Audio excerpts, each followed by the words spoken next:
Conversando historias con amigos, es un programa que estamos haciendo desde nuestro canal y esta va a ser una edición especial que vamos a subir en la Semana de la Hispanidad, que usted la puede buscar en semanadelashispanidad.com, donde, bueno, se han sumado numerosos intelectuales, historiadores, colegios, medios de comunicación de habla hispana que están participando con nosotros entre el 6 y el 12 de octubre.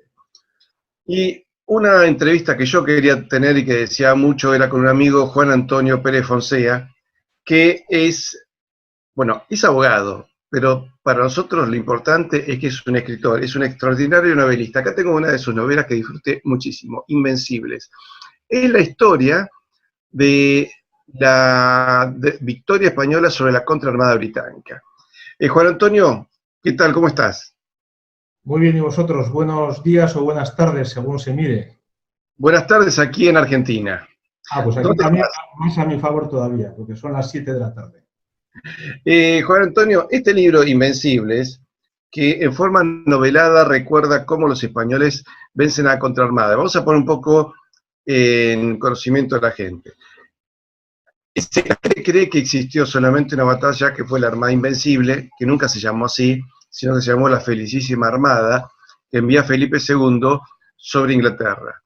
Por el clima, de los 130 buques, pierden 28 buques y vuelven. Inglaterra ataca al año siguiente con 200 buques y pierde 98 en combate. Esa guerra dura unos años más y termina siendo una victoria política y militar española. Y España impone sus condiciones. Pero los ingleses, que son muy buenos vendiendo mentiras, han vendido siempre el desastre de la Armada Invencible como si hubiese sido un desastre final y una victoria inglesa. ¿Qué te llevó a vos a escribir Invencibles? Bueno, vamos a ver, esto nos lleva... Bueno, tengo que decir que yo ya no soy abogado. Yo desde el año 9, o sea, se cumplirá felizmente 10 años, soy escritor de novela histórica. Y precisamente lo que me ha llevado... Bueno, aparte, soy escritor porque gracias a Dios puedo vivir de mis libros, cosa que... Todo esto surgió no con el libro que tienes ahí, sino con este otro, el héroe del Caribe. Yo había empezado a escribir un poco antes novelas de ficción para juveniles, tipo El Señor de los Anillos, que tuvieron mucho éxito aquí en España. Escribí 4 de ellas y ya de alguna manera, pues consideré que ya había escrito suficiente y pensé volver a ser abogado. Pero casualmente o providencialmente, más bien, llegó a mi ordenador un PowerPoint casero hecho por un taxista colombiano de Cartagena de Indias, que se titulaba Para los amantes de la historia, el héroe olvidado. Y ahí en minuto y medio cuenta la historia de Blas de Lezo. ¿Quién es Blas de Lezo? Bueno, Blas de Lezo es un señor que ha nacido a 6 kilómetros de mi casa y yo, con casi 40 años, no había oído hablar de él nunca. Entonces, cuando yo, por decirlo así, hay una expresión aquí en España, no sé si se usará en Argentina, es que me caí del guindo. O sea, me caigo del guindo en el sentido que digo, bueno, pero vamos a ver, Houston, tenemos un problema. ¿Cómo puede ser que un señor que ha nacido a 6 kilómetros de mi casa y que ha hecho lo que ha hecho Blas de Lezo no haya sido conocido? Para los que no sepan quién es Blas de Lezo, que lo cuento en este libro, el del héroe del Caribe, que ahora aquí en España va por la 9ª edición, es un señor que con 6 barcos, en 1741 derrota a la mayor flota británica de todos los tiempos. El mayor desembarco de la historia, solo superado por el de Normandía 200 años después. Los ingleses vienen con 180 barcos y 27.000 hombres a conquistar América, porque tenían que tomar Portobelo, que está en la actual desembocadura del Canal de Panamá en el lado Atlántico, y Cartagena de Indias, en la actual Colombia. Si tomaban estos 2 puertos es como a una persona que le coges por la yugular. Se harían a la larga, porque esa es la llave de América, con toda la América española, que hoy, 200 años después, sería protestante y hablaría inglés. Es decir, hubiera cambiado la historia de la humanidad. Si los ingleses hubieran ganado, habría película de Hollywood todos los años. Y se estudiaría en los libros de texto, también en España, que no estudiamos quién es Blas de Lezo. Entonces se diría, hombre, España, tal, conquistó América, evangelizó América, patatín, hasta que en el siglo XVIII los ingleses se hicieron con América. Y entonces ahora ya toda América es inglesa. Claro, hemos ganado y aquí nadie lo estudia, nadie se acuerda. Y dije, anda, ¿no? Pero esto no puede ser. Entonces entré en tal vibración que en 4 meses escribí este libro. Bueno, ya tenía una repercusión formidable, porque uno de mis lectores entró también en resonancia, como yo, y movió Roma con Santiago para poner una estatua a Blas de Lezo en la Plaza de Colón de Madrid. Al lado de la Plaza de Colón ahora hay una estatua de Blas de Lezo. Estuvo el rey Juan Carlos inaugurando la estatua. Y esto ha tenido un eco formidable. Ahora, gracias a Dios, yo me atrevo a decir que por lo menos cerca de la mitad de la población de España conoce a Blas de Lezo. Hace 5 años no lo conocía nadie. No soy el único. Ha habido más gente, Pablo Victoria y otros muchos que han escrito sobre Blas de Lezo. Entonces, bueno, al poco de escribir este libro, que tuvo mucho éxito, me sacaron en la prensa, en la televisión, tal, y una entrevista en la televisión me dice una presentadora, la entrevistadora me dice, oiga, hay muchos Lezos en España, como diciendo, bueno, hay muchos héroes olvidados. Y yo entonces, que seguía siendo un poco ingenuo, dije, no, este es uno que se nos ha colado y tal. Pero claro, luego he seguido estudiando, vamos a ver, yo doy muchas conferencias aquí en España y también he estado en América dando algunas conferencias, y cuando... yo siempre digo una cosa, porque es la verdad, o sea, yo no soy un historiador profesional, yo no me las doy de que soy muy inteligente y he descubierto unas cosas que nadie sabe y entonces yo ahora estoy rehaciendo la historia. No. Si el 99% de lo que yo digo es sabido. Otra cosa es que, vamos a ver, es sabido por el que lo quiera saber. A veces está hasta en Wikipedia. Lo que no está es en la calle. A la calle llegan los topicazos de lo que te dicen los medios de comunicación. Los medios de comunicación, no voy a entrar ahora a ese tema, pero es evidente que hoy en día, pues por una serie de factores, están en pocas manos. Son los que dominan las grandes agencias de comunicación, los periódicos, que al final te cuentan lo que te quieren contar. Entonces, o te cuentan medias verdades o te ocultan cosas, y el que no tiene, que decir, y lo que se estudia en los colegios, pues, el otro día mismo, en unos libros de texto que vi para 16 años aquí en España de la conquista y evangelización y descubrimiento de América, se dedicaba en todo un curso de historia una cara de un libro de texto, una cara. Miento, 2 caras. 4 párrafos, porque en medio había una foto, con lo cual no daba para mucho, 4 párrafos, y luego en la otra cara un texto directo entero de Bartolomé de las Casas, que para el que no sepa es un señor que efectivamente hizo algunas barbaridades en América, luego tuvo mala conciencia, se hizo fraile y entonces agrandó y fue un altavoz, pero muy exagerado, de las cosas que se hicieron mal en América, que si se hicieron mal fue sin conocimiento de las autoridades, porque las primeras leyes de Indias, vamos, son los padres y las madres del derecho de gentes, del derecho natural y los derechos humanos. Bueno, no sé si me estoy yendo, pero ¿qué decir? Al final digo, oye, no, pues Lezos, ahora voy a, no te oigo, Patricio, pero ahora voy a terminar. Entonces, me preguntan, oiga, entonces, ¿ha habido más Lezos? No ha habido más Lezos, pero luego me voy metiendo y descubro esto que acabas de decir de la Gran Armada, que resulta que después de la paliza, es decir, con Blas de Lezo los ingleses prohibieron que se hablara del tema. No sé cómo estará ahora, pero cuando yo me preocupé en mirarlo, en la enciclopedia británica, que ahora está en Internet, no aparecía la voz Blas de Lezo. En cambio, el que nos declaró la guerra, bueno, no he dicho antes que les dimos tal soberana paliza a los ingleses, que el rey Jorge II de Inglaterra prohibió que se hablara de este tema. Y, por supuesto, América siguió siendo nuestra, siguió siendo española y católica, y a día de hoy sigue sin aparecer, por lo menos a día de hoy, hace un par de años, seguía sin aparecer la voz Blas de Lezo en la enciclopedia británica. Bueno, y entonces Blas de Lezo lo ocultaron. La Gran Armada que me has preguntado, ahí hubo un señor, sobre todo en la contraarmada inglesa, hubo un señor con nombre y apellido, auspiciado por los poderes ingleses, un señor que se llamaba Anthony Wingfield, que escribió una serie de cosas, vamos, que no coinciden ni en fechas ni nada, a posteriori, queriendo lavar la cara de los ingleses. Pero lo cierto es que los siguientes 40 años es cuando menos galeones españoles apresó Inglaterra, que contra lo que la gente piensa fueron muy pocos en toda la historia, porque los que se perdieron por tempestades en su grandísima mayoría. Pero es que todavía perdieron menos. Una colonia que tenían ya incipiente en la actual Virginia de Estados Unidos, que se llama Roanoke, murieron todos de hambre porque Inglaterra se quedó sin barcos para poderles llevar a avituallamiento. Entonces, yo lo que procuro hacer es escribir novelas históricas de hechos que tienen que ver con la hispanidad, donde se cuenta la verdad, que como digo a veces es tan sencilla como buscarla en Wikipedia. Y para terminar esta introducción que estoy haciendo quizás un poquito larga, pues voy a decir una cita que tengo aquí en el libro de Fuego en el Mississippi. Este es otro libro que he escrito, Fuego en el Mississippi, donde cuento la independencia de Estados Unidos, que todo el mundo piensa que lo hizo Francia y Lafayette. Y los presidentes de Estados Unidos siempre dicen a Francia, que fue nuestro primer aliado. El primer aliado fue España. Washington lo dijo oralmente y por escrito: hasta que España no entre en la guerra jamás podremos vencer. Y de hecho España financió al ejército francés, al norteamericano y por supuesto al español. Ganamos las principales batallas. El símbolo del dólar es el escudo de España, las columnas de Hércules, con la leyenda, que es lo que hace la S, de plus ultra. Plus ultra significa más allá.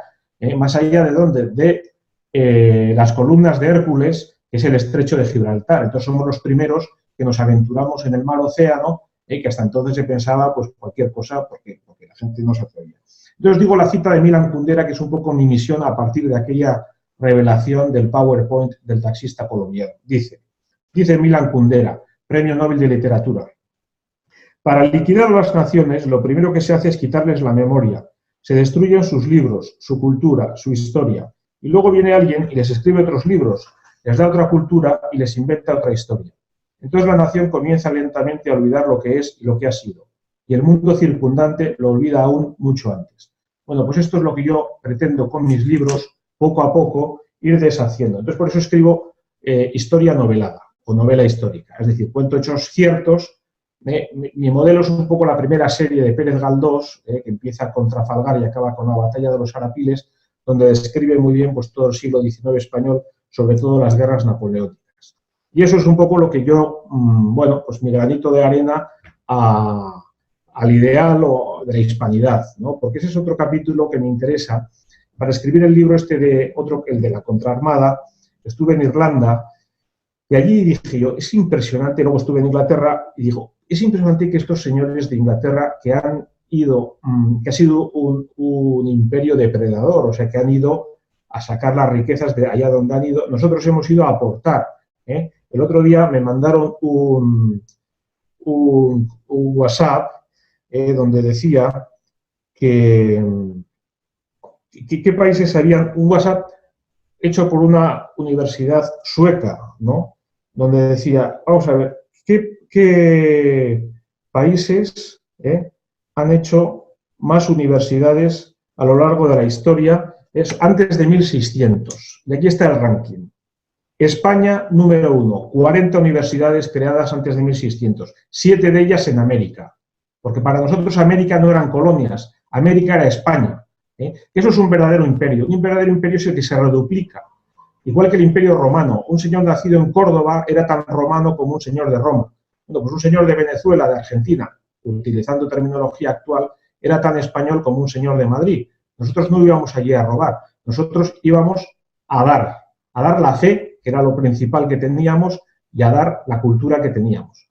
Entonces luego ha venido la leyenda negra y nos ha robado todo eso. Y ha metido el veneno en América, es decir, América si está atrasada es por España.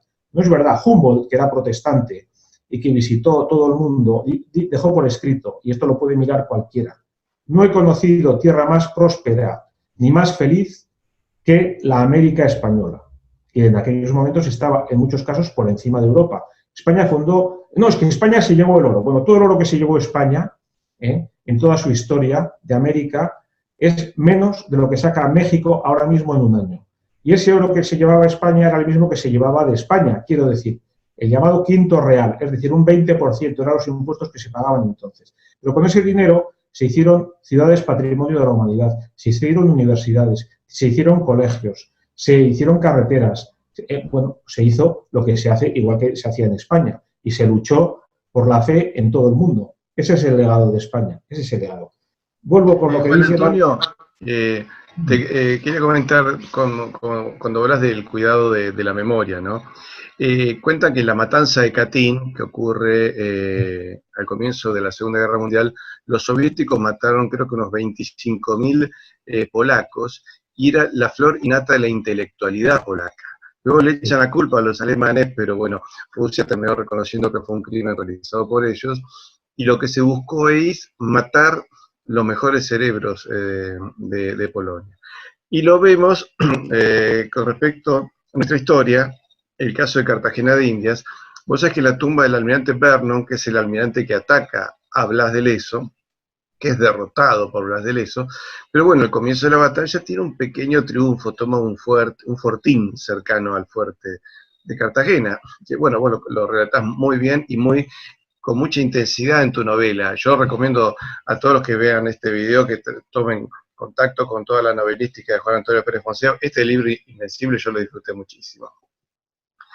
Pero la tumba de Vernon dice: conquistó Cartagena hasta donde llegaron sus buques. Claro, sí, conquistó un fortín y se tuvo que ir. Es como si Alemania escribiese la historia de la Segunda Guerra Mundial y dijese, bueno, vencimos a Holanda, Bélgica y Francia, y ahí termina la guerra. Y ahí termina la historia de la guerra. Estamos en Rusia hasta donde llegamos, sí, claro, hasta donde te pararon. Claro, llegaron y se tuvieron que ir. Y es interesante lo que eso que has hecho de ir a Irlanda, porque en Irlanda se hace un homenaje a la Armada Española en las playas de Irlanda. Porque sí, la felicísima Armada de Felipe II, la grande y felicísima Armada, llega hasta las playas de Irlanda. Sí, claro, claro. Bueno, es que el tema de la Armada es un tema, vamos a ver, es un tema complicado. Es que sería largo de contar. Yo, si quieres, puedo contarlo, ¿eh?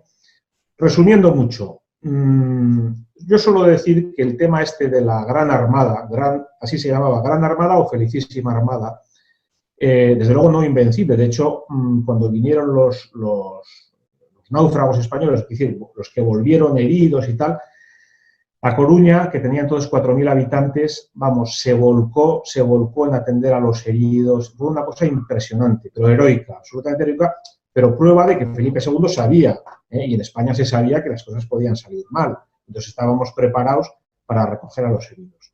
Bueno, el tema es que fue una guerra entre España. Es muy interesante que estoy estudiando también ahora. Ahora estoy escribiendo precisamente el final de esa guerra, cuando ya matamos a Drake allí en Centroamérica, en el Caribe, y termina la guerra y firmamos un tratado favorable a España, evidentemente. Pero es muy interesante que quiero escribir el siguiente libro, la biografía de Catalina de Aragón, que muy poca gente la conoce a fondo. Y es lo que digo yo cuando Inglaterra se pasa al lado oscuro de la fuerza. Nosotros nos llevábamos con Inglaterra hasta entonces muy bien. No en vano, Catalina de Aragón, reina de Inglaterra, era española. La madre de Fernando III el Santo era inglesa, etcétera, etcétera. Cuando Inglaterra abraza el protestantismo, se hacen ellos. Nosotros no tenemos nada contra ellos, pero ellos son los que se empeñan en atacar a España.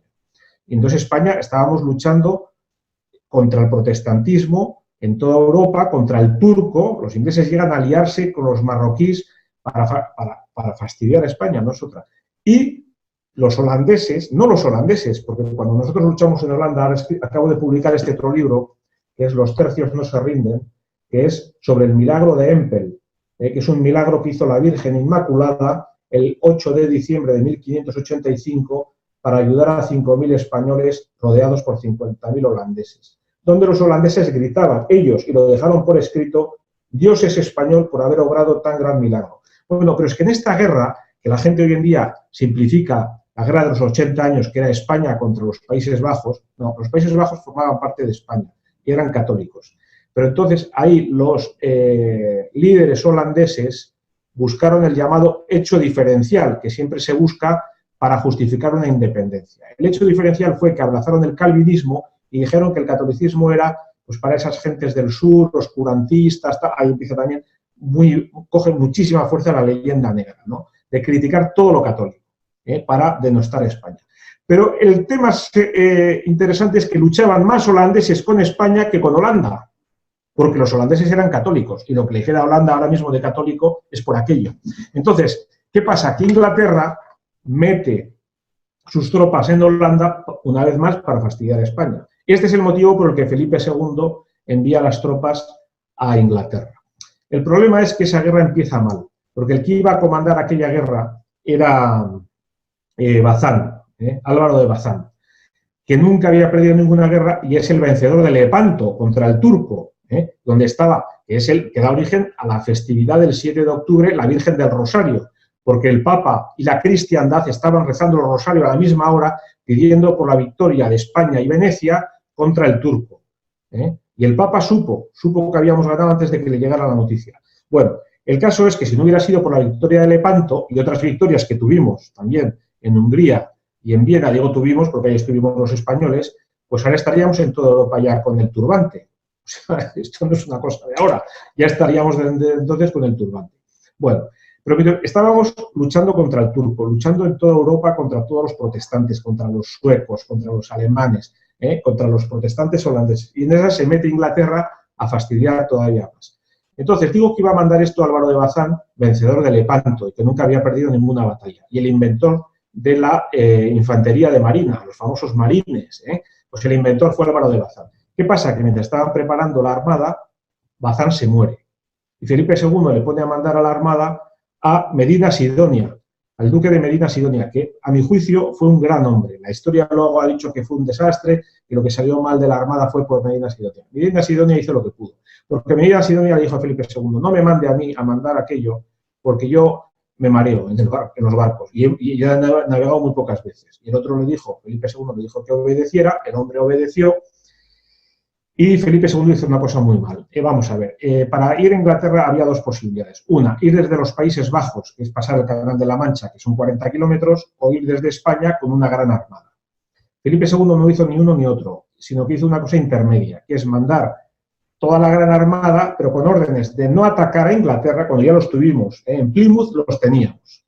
Pero dijo, no, me ha dado orden Felipe II de no atacar hasta que no lleguemos a los Países Bajos. Y entonces cojamos a los tercios, que eran, o tomemos a los tercios, habría que decir, tomemos a los tercios en los Países Bajos, y de ahí los llevemos a Inglaterra. Bueno, los galeones españoles no podían ir a los Países Bajos, porque no había calado suficiente. Los Países Bajos son un gran delta. Entonces ese delta, que son los Países Bajos, que el 40% de Holanda está por debajo del nivel del mar, se prolonga en el océano, es decir, que la profundidad del agua va disminuyendo muy poquito a poco, y no había calado para que los galeones llegaran allí. Entonces era una cosa absurda, era imposible que salieran. Entonces, una vez llegaron a los Países Bajos, vieron que no podían desembarcar, tuvieron que dar toda la vuelta, porque los vientos dominantes son del oeste, o sea, no podían volver de nuevo al Golfo de Vizcaya, y entonces tuvieron que dar toda la vuelta a Inglaterra, y ahí sí, bajando, es cuando todavía estábamos en la pequeña edad de hielo en Europa, hacía muy mal clima, y entonces hubo tormentas y hubo nieblas que hicieron que muchos de los barcos, los 28 que se perdieron, encallaran en las costas de Irlanda. Ese fue el problema.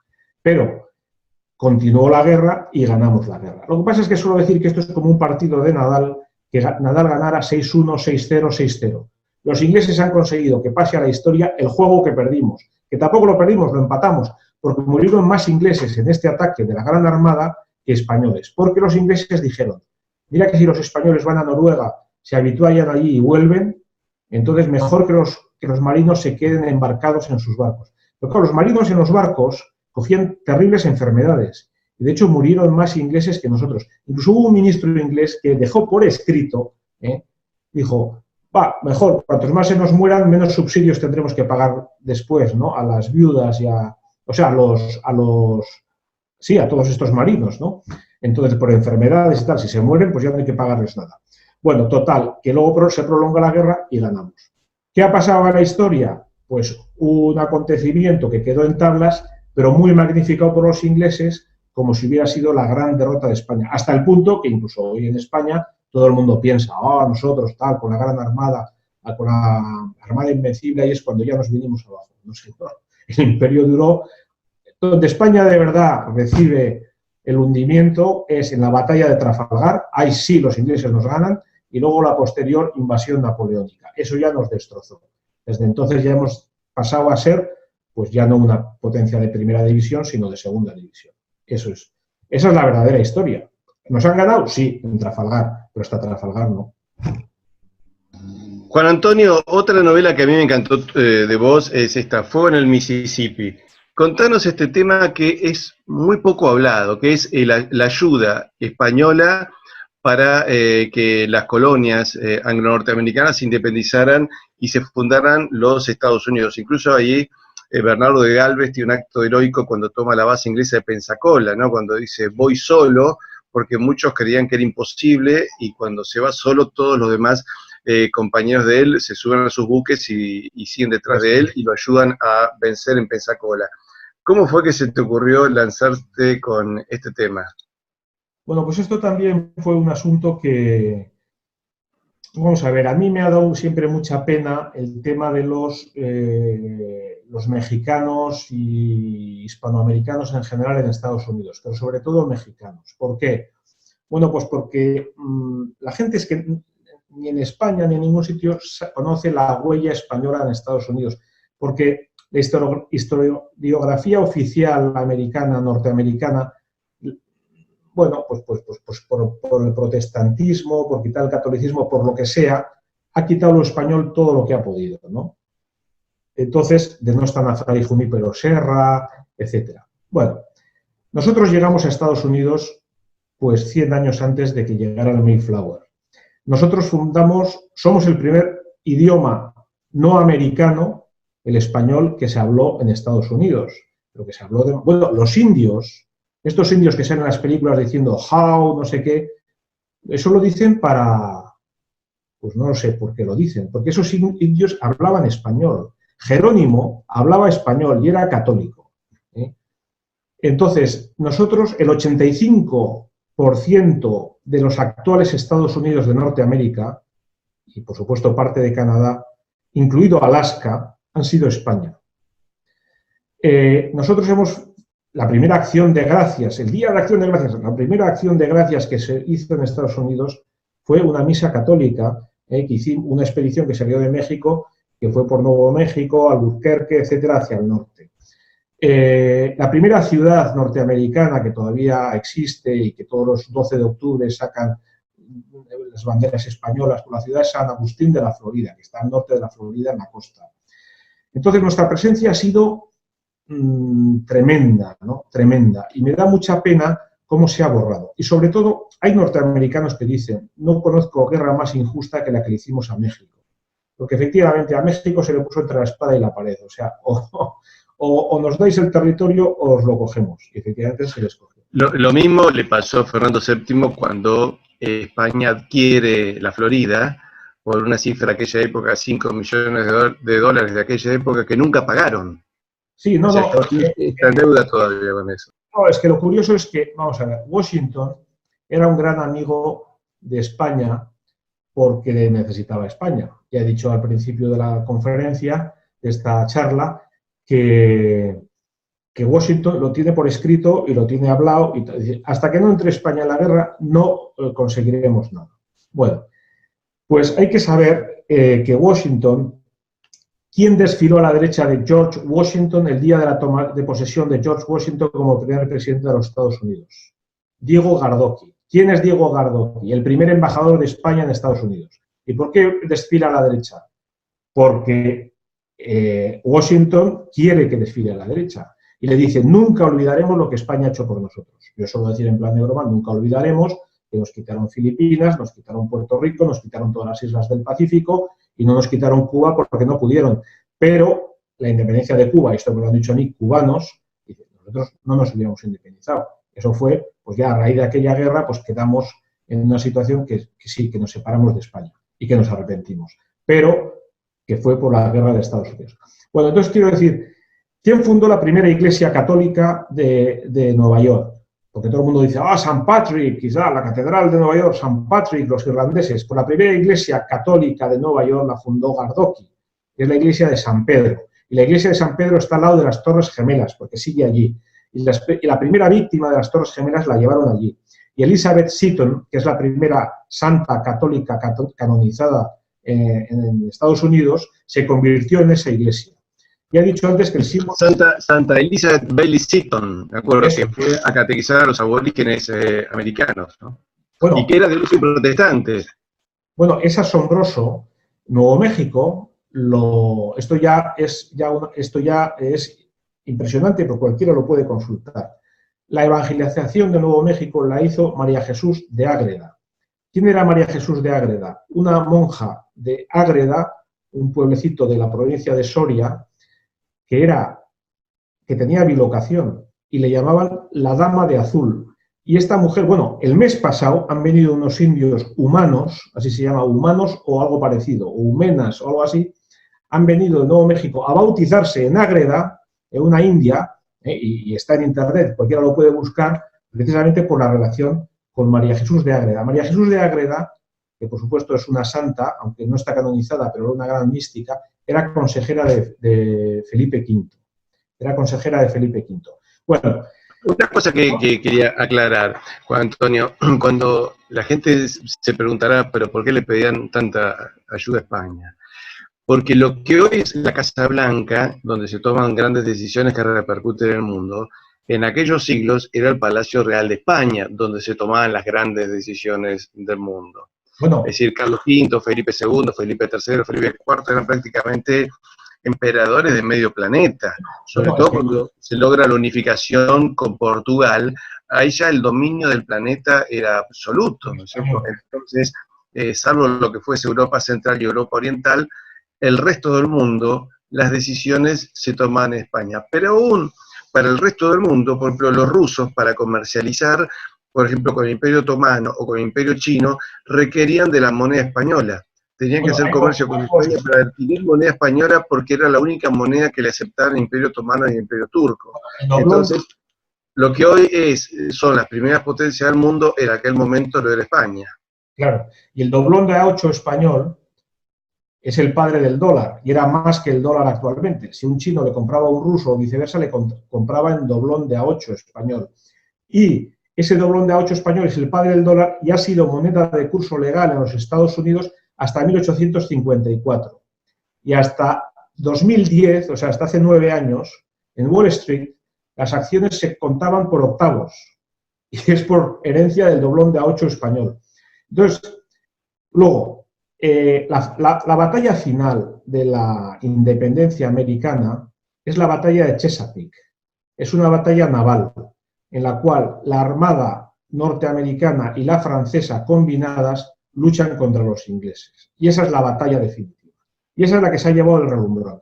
Y uno podría decir, claro, y ahí no estaban los españoles, estaban los franceses y los norteamericanos. Bueno, pues hay que saber primero que sobre la armada francesa mandaba la armada española. Estaban bajo nuestro mando. Entonces, Gálvez les permitió a los franceses subir hacia el norte, porque esto Chesapeake está en Virginia, está, para que nos entendamos, en el frente de Washington, y él guardaba la retaguardia, que era el sur, que era todo el Caribe y el Golfo de México. Bien, pero es que además, en las vísperas de la batalla de Chesapeake, hubo un motín de las tropas norteamericanas, porque hacía mucho que no se les pagaba. Y Oliver Pollock, era un patriota independentista norteamericano de origen irlandés, que era el que llevaba las cuentas del ejército americano. Y se dice que el origen de este símbolo del dólar que hemos hablado antes viene de Pollock, que cada vez que recibía dinero de España, porque España suministraba armas, municiones, mantas, víveres, enseres y dinero. Entonces, cada vez que Pollock recibía dinero de España, ponía el símbolo para simplificar, del escudo de España, ¿no? Que aparecían los doblones de A8. Entonces Pollock, cuando este motín en vísperas de la batalla decisiva de las tropas norteamericanas, dijo, bueno, yo es que ya no me atrevo a pedir más dinero a España, porque es que ya nos lo ha dado todo, ¿no? Porque haciendo el cambio a la moneda actual, es que estamos hablando de miles de millones de euros, pero muchos miles de millones de euros. O sea, cifras que parecen realmente fantásticas.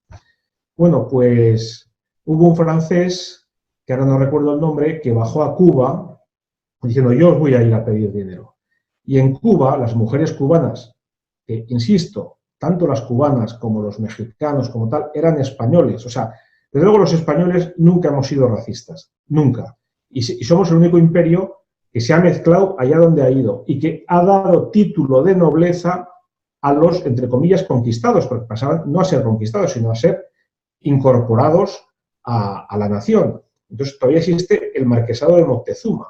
Bueno, pues digo esto porque, claro, bajan a Cuba y las señoras cubanas, que eran españolas y que eran cubanas, en cuestión de 24 horas dan joyas, dan dinero, tal, dan un dineral que el francés sube emocionado a Chesapeake. Aquí está el dinero, pagan a las tropas, vamos ahora. Y entonces, ¿qué pasó? Motín de los franceses, por el mismo motivo. Vuelta a pagar España a los franceses. O sea, de esta manera, cubriendo la retaguardia, enviando a la flota francesa y pagando a los franceses y a los americanos, estuvieron ya en disposición de emprender la batalla contra los ingleses, que se ganó con dificultad, porque la armada inglesa era muy fuerte, pero se ganó y ahí se consiguió la independencia. Y ahí es donde Washington dice, señores, vamos, nunca olvidaremos esto que España ha hecho por nosotros. Junto a este hombre, a Gálvez, desfilando a la derecha de Washington, solo hubo un barco de guerra extranjero que estuvo en Nueva York, porque entonces todavía la capital de Estados Unidos estaba en Nueva York. Pues en la bahía de Nueva York, ahí en Manhattan, estaba un barco de guerra extranjero. ¿Cuál era? El Galveston, un barco de guerra español, regalo de Pollock a Gálvez. Y entonces dice un periodista norteamericano allí, los barcos anclados en el puerto, ornamentados con distintos colores, dispararon salvas a su paso, al paso de Washington. Había uno solo, el Galveston, un buque de guerra español, que no mostraba signos de fiesta, hasta que la barcaza del general estuvo casi a la vista, la barcaza de Washington. Entonces, de repente, como por arte de magia, las gavias fueron servidas y la nave estalló, por así decirlo, en una amplia gama de banderas y señales, y tronó un saludo de 13 armas de fuego. De pie, del lado de Washington, en el desfile presidencial inaugural, se hallaba el primer embajador de España en los Estados Unidos, Diego de Gardocki, y tal vez esta demostración se hizo para vincular la campaña española en el sur con el presidente. Las mujeres de Nueva York vestían con un sombrero que entonces estaba de moda en España, o sea, la moda en España, y lo imitaban las mujeres de Nueva York. Bueno, todo esto ha sido, por supuesto, bueno, ya digo, olvidado. Bueno, en Estados Unidos hay una ciudad Galveston en homenaje a Bernardo de Galvez, ¿cierto? Sí, sí, sí. En esa guerra también actuó un sobrino de Bernardo de Galvez, que también tiene participación. Sí, bueno. Una pregunta, y sobre Trafalgar, ¿has escrito o tenés pensado escribir algo? No, porque sobre eso ya ha escrito Pérez Galdós, y bueno, ahí el problema que tuvimos es que estábamos ya afrancesados. Y entonces el que gobernaba la flota combinada franco-española contra los ingleses era un francés, conocido en España como el inepto Villeneuve. Hombre, yo con todo el cariño, pero tengo que decir que los franceses nunca han sido grandes marinos, así como los ingleses sí, y los españoles, por supuesto, y los portugueses, por supuesto. Los franceses nunca han destacado en descubrimientos ni en nada. Claro, bueno, yo... y ya digo, no... Bueno, el mismo Villeneuve decía que él no estaba apto para dirigir esa flota, ¿no? La tendría que haber dirigido un almirante español, y también era difícil la situación en que estaba para poder salir, digamos, la flota inglesa estaba bien posicionada, pero cuando entran en combate, se nota que los buques españoles realmente logran hundir a muchísimos buques ingleses. Es más, el almirante Nelson, comandante de la flota inglesa, muere en combate. Entonces, fue una batalla hasta ahí. Batalla en la que participaron por lo menos 15 rioplatenses. Se calcula que había lo que hoy serían uruguayos, argentinos y creo que chilenos también participaron en esa batalla. Muchos de ellos se quedaron luego en España. En realidad se sentían en España estando acá o estando en la península, ¿no es cierto? Esa es la discusión que se tiene con algunos próceres cuando dicen que fulano era peruano, o era argentino, o era chileno, o era uruguayo. No, eran todos españoles, nacidos en territorio americano. Eso es muy sencillo, lo de si eran españoles o no eran españoles. Yo siempre digo, era exactamente igual que ahora mismo en las Islas Canarias. Exactamente igual. Y a un canario es que nadie duda que es español. Un canario viene a vivir a la península y nadie duda de que es español, pero vamos, o un peninsular se va a vivir a Canarias y está, vamos, es exactamente igual. Vamos, es que a nadie se le pasa por la antesala del cerebelo de que un canario no sea español. Es una provincia más que está no peninsular, ya está, igual que las Baleares, luego uno de Ceuta y Melilla. Claro, entonces que acá en América hay una idea de que lo que es ultramarino, tierra de ultramar, es como que no te debería pertenecer, pero en la Argentina y Chile tenemos territorio de ultramar, que es la isla grande de Tierra del Fuego. Tanto Argentina como Chile estamos separados de esa isla por un brazo de mar, que es el estrecho de Magallanes, no es un río, es mar, eso. Entonces nosotros también tenemos territorio de ultramar. Una pregunta, Juan Antonio. ¿Has podido visitar la casa de Blas de Lezo? Sí, bueno, la casa de Blas de Lezo está de donde yo estoy ahora mismo a 3 kilómetros. O sea, andando tardo menos de media hora. Y está en perfecto estado. Es que, además es que es eso, o sea, que dices, no estamos hablando de una historia, no, en el siglo XI, tal. No, oiga usted, es que estamos hablando de una cosa hace 200 años. O sea, yo conozco descendientes de Blas de Lezo y que se apellidan Lezo. O sea, quiero decir, un descendiente de un romano, pues ya no ha perdido todo vínculo. O sea, quiero decir, pero es que yo conozco descendientes en Valencia, en Madrid y aquí en San Sebastián. Descendientes de Blas de Lezo. Te cuento una curiosidad. En Argentina hay una descendiente del almirante Álvaro de Bazán, que además se dedica a todo lo que es la cultura náutica en Argentina, pero ella con mucho orgullo se siente como mitad española, ¿no es cierto? Me dijo, ahora en enero tengo que visitar España. Juan Antonio, ¿cuál es tu próximo proyecto editorial? Bueno, pues lo que te he dicho, o sea, estoy ahora con el final de Drake, porque, vamos a ver, fue tal el desastre de la contraarmada inglesa que quisieron aprovechar que se estarían reparando los buques en los puertos del Cantábrico, pues decir, bueno, le damos aquí, los hundimos aprovechando que están en puerto como un ataque japonés a Pearl Harbor, ¿no? Y ya, pues ya está, los tenemos ahí, ¿no? Bueno, ¿cuál fue su sorpresa cuando tuvieron tal derrota que la reina de Inglaterra le dijo a Drake, ¿ves ese faro que hay ahí? Sí, pues vas a estar ahí de farero, no vuelves a coger un barco, no vuelves a tomar un barco en los próximos 6 años. Transcurridos y así fue, estuvo 6 años en seco, Drake, como castigo de la reina por el impresionante fracaso en España. Bueno, pasados los 6 años, Drake le convenció a la reina de que tenían que jugarse el todo por el todo. Y el todo por el todo era una vez más, o mejor dicho, una vez antes, porque esto estamos hablando de 1595, es decir, 150 años antes de lo de Lezo, ir a tomar, bueno, no estaba hecho Portobelo, se tuvo que hacer después porque fueron a atacar Nombre de Dios. Nombre de Dios está a 25 kilómetros de Portobelo, que Portobelo, como digo, es la desembocadura del Canal de Panamá, o la entrada del Canal de Panamá, por el lado del Atlántico.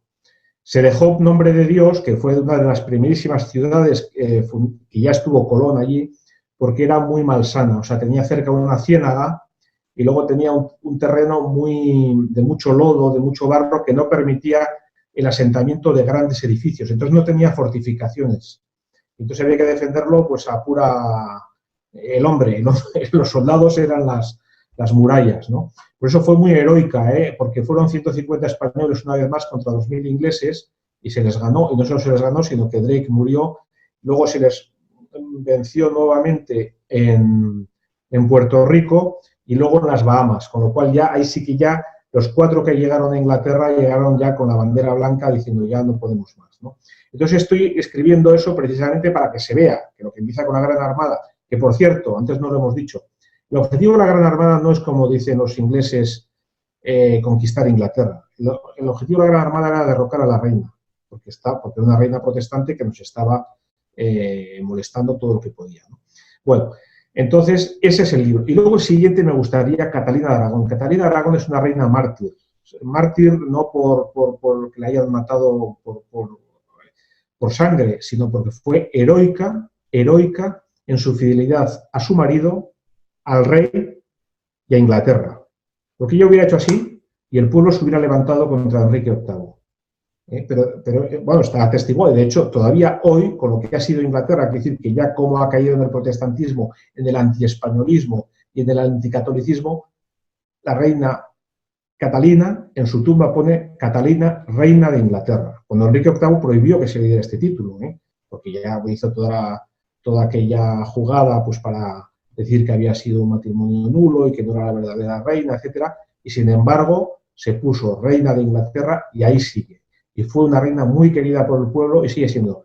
Pero esta mujer murió abandonada en una casa de campo con 3 o 4 sirvientes que le eran fieles, porque tenían hasta prohibido por el rey que le llamaran reina. Y ella dijo, yo no pienso tener a ningún sirviente que no me llame reina. Y estos les eran fieles jugándose la vida, y murió con 50 años de los disgustos, porque no le dejaban ni ver a su hija, María Tudor, la que luego fue María Tudor, otra mártir, y otra que la historiografía británica ha falseado.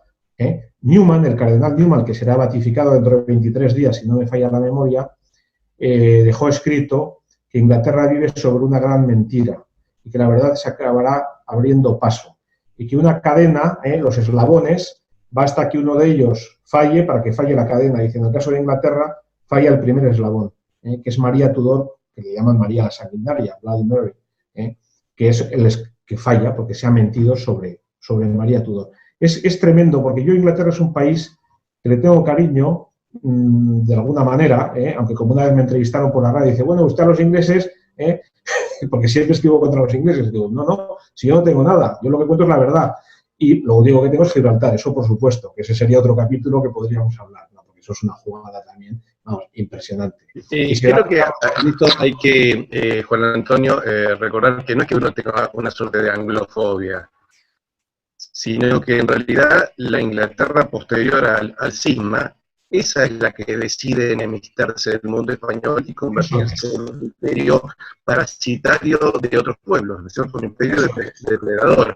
Pero la Inglaterra bucólica, la Old Marine, esa Inglaterra católica, esa es hermana nuestra, en realidad. Hombre, claro, por supuesto. Santo Tomás Moro, Juan Fisher, bueno, toda aquella gente. Yo es que leo esos libros, las biografías de Catalina de Aragón, y me emociono. O sea, la gente también heroica que hubo en Inglaterra. Y precisamente por eso lo quiero novelar, para que sea conocido por el público. Con respecto a Catalina de Aragón, tengo entendido que todavía hoy en Londres, para el aniversario de su muerte, van un grupo de ingleses a rezar a su tumba y a hacerle un homenaje. Eso seguro, porque ya digo que en vida se le tuvo un cariño muy, vamos, infinitamente superior a Enrique VIII, al que no se le tenía cariño, porque fue un hombre que fue degenerando, y esta mujer, en cambio, bueno, hubo intentos del rey de ponerle a la reina en situaciones más duras, en llevarle a sitios peores, de peor clima, de más humedad, de ciénagas y tal, y el pueblo, los pueblos de alrededor, de donde estaba Catalina de Aragón, se levantaron en armas contra el ejército, diciendo, aquí no pasa nadie, y se tuvo que retirar el ejército. O sea, Catalina de Aragón, y por eso le decían, pero usted haga así y nos levantamos el país entero y le ponemos a usted de reina. Ella no quiso, ella hasta el final, muy religiosa, muy católica, quiso ser fiel a su marido, fiel al rey y fiel a su país de adopción, al país donde ella era reina. Y dijo, no, yo no quiero un baño de sangre en Inglaterra. Una mujer de armas tomar, o sea, estando embarazada, el rey estaba en Francia, siempre flirteando con Francia a ver si se levanta tal, ya empezaba contra España, contra Castilla, bueno, ya era España después de los Reyes Católicos, y hubo un levantamiento muy importante en Escocia, y la reina Catalina, embarazada, fue a dirigir las tropas contra Escocia y, por supuesto, venció. O sea, una mujer, desde todo punto de vista, de armas tomar, vamos, de armas tomar. Esa sí que es un ejemplo para las mujeres. Exacto, esas eran mujeres con verdadero poder, en base a mérito. Juan Antonio, todas las novelas tuyas que he leído las he disfrutado muchísimo, y realmente le recomiendo al público que te siga. Tus novelas son novelas históricas con un fuerte componente de investigación histórica, es decir, son novelas muy fidedignas, muy fieles a la historia. ¿Pensaste alguna vez en hacer algún tipo de novela ficción histórica, por ejemplo, España recuperando Gibraltar? ¿O alguna gesta de ese tipo que podamos imaginar? No se me ha ocurrido nunca. Podría estar bien, sí, podría estar bien. Mira, es una idea que me das, es una idea que tomo, sí. Pero bueno, yo hasta ahora, si las circunstancias fueran otras, pues quizás me lanzaría ya a eso que me acabas de decir. Pero yo creo que ahora la tarea fundamental es que la propia España recupere, y cuando digo España digo la hispanidad, recupere la verdad sobre sí misma. Porque lo que he leído al principio sobre Milan Kundera me parece fundamental. Porque una sociedad al final se parece mucho a una persona, no deja de ser un cuerpo colectivo, como dice una corporación, ¿eh? Entonces, claro, si a un niño, desde niño, se le dice, niño, tú eres un desastre, todo lo haces mal, es que no haces nada bien, es que vas a ser una calamidad, ese niño es muy difícil que luego triunfe en la vida, porque eso ya le va a frenar de tal manera, le va a hacer tal daño, y eso pasa en una persona, pasa en un país, pasa hasta en una empresa. Si en una empresa la gente no cree en lo que está haciendo en esa empresa, pues esa empresa como mucho subsistirá malamente. Pero si la gente cree en lo que está haciendo y está entusiasmada, pues esa empresa saldrá adelante, ¿no? Por eso creo que es de vital importancia. Yo, desde luego, gracias a Dios, y supongo que a ti te pasará lo mismo, corregido y aumentado, yo recibo muchísimos correos electrónicos y mensajes de lectores que me animan una barbaridad, porque veo que lo que están fallando son las élites. O sea, en España, y donde no es España, porque veo que esto es común ya no solo de la hispanidad, sino de Occidente, las élites son muy mediocres y muy cortoplacistas y muy a mirar su propio interés con muy poquita altura de miras, ¿no? Entonces, en cambio, la población estos libros los recibe pues como tierra reseca, ¿no? Que de repente le caen 4 gotas y salen las flores, ¿no? Entonces, ya digo, yo recibo correos electrónicos impresionantes, muy positivos, muy animantes, que ves que estás haciendo un gran bien. Entonces, bueno, creo que hay que seguir por este camino y ojalá llegue un momento que digas, bueno, pues ya, mira, ya todo el mundo ya se ha quitado de encima el complejo de la leyenda negra, que otra cosa que me molesta muchísimo es cuando siempre sale algún intelectual diciendo, hombre, no, la leyenda negra no, pero la leyenda rosa tampoco, una cosa intermedia. Pero si no se trata ni de la leyenda negra ni de la leyenda rosa. Yo lo digo y sé que, bueno, es que lo digo desde un punto de vista, o sea, yo suelo decir, ya sé que la palabra nacionalismo no tiene el mismo sentido en Argentina que en España. Aquí un nacionalista es una persona que desprecia a las demás naciones. Eso no está bien. Aquí se distingue entre patriotismo y nacionalismo. Patriotismo es el que quiere a su país sin hacer de menos a los otros, y nacionalista es como Hitler o como, bueno, pues uno que... Como los separatistas catalanes sería en realidad la comparación más exacta, ¿no? Juan Antonio, para cerrar este grato encuentro, ¿cómo ves esto de que estemos apareciendo en América numerosos americanos tratando de rescatar el legado español en América? Bueno, me parece algo absolutamente fundamental, por todo lo que estoy diciendo, porque es que si no, nosotros mismos nos estamos haciendo el harakiri. O sea, es una manera de anularnos y de ningunearnos. Y perdóname lo que estaba diciendo antes sobre el nacionalismo y el patriotismo. Yo lo digo con la mano del corazón. Yo no me considero un nacionalista español ni de lejos. O sea, hay muchas cosas de España ahora mismo horribles. Y luego hay muchas cosas de muchos países, o de todos, todo el mundo tiene cosas buenas, igual que todas las personas. Pero yo sí lo digo desde un punto de vista que yo lo veo así, desde un punto de vista racional, que la historia de España, si no es la más grande, y cuando digo España, es decir, todo lo que es y ha sido España, por supuesto la hispanidad, si no es la más grande, es de las más grandes de la historia de la humanidad. Las comparaciones siempre son odiosas. Te puede venir uno y decir, hombre, pues el Imperio Romano, pues muy bien, yo no pienso discutir. O sea, no se trata de eso. Y no se trata de... Pero sí digo que ante algo tan grande que tenemos, o sea, que estemos creyéndonos sin ningún espíritu crítico las 3, 4 mentiras que nos han lanzado encima y que nos hacen un daño tremendo, es que es como si a una persona le ponen en duda la honestidad de sus padres o de su familia, y él se lo cree sin hacer ninguna averiguación y sin nada al primero que pasa por la calle. Oiga usted, un respeto, ¿no? Un respeto. Y eso es lo que nos está pasando a nosotros. O sea, que ya pues nos conformamos con ser segundones, y poco a poco pues que nos gobiernen los demás, que nos digan los demás, y eso es una gran pena. O sea, eso es una pena que hace un gran daño a las sociedades, en concreto que estamos hablando ahora, que son las nuestras, ¿no? Las sociedades hispanas. Juan Antonio, creo que no es cuestión ni de leyenda rosa ni de leyenda negra, sino de hablar del bien, la verdad y la belleza. Y ahí quiero decirle a todos mis seguidores en el canal que las novelas de Juan Antonio Pérez Foncea reflejan eso, el bien, la verdad y la belleza, con una pluma muy entretenida, muy grata, son libros para disfrutar y libros para regalar. Juan Antonio, te quedo muy agradecido por este encuentro y si nuestros seguidores quieren ubicarte, ¿tenés un sitio web? Sí, www.perezfoncea, Pérez es como Pérez de toda la vida, y luego Foncea es Francia, Oviedo, Navarra, Cádiz, España, Almería. Repito, www.perezfoncea.com o .es, y es Pérez y luego Francia, Oviedo, Navarra, Cádiz, España, Almería. Eso es. Juan Antonio, te agradezco muchísimo este encuentro y espero grandes éxitos y que realmente sigan adelante tu novelística y que podamos seguir disfrutando de tu pluma. Te mando un muy fuerte abrazo. Igualmente, muchas gracias. Bueno, y a todos nuestros seguidores los invitamos a seguir las actividades de la Semana de la Hispanidad, a suscribirse a nuestro portal patriciolons.com y a nuestro canal Historia con Patricio Lons. Muchísimas gracias a todos por este encuentro en el día de hoy.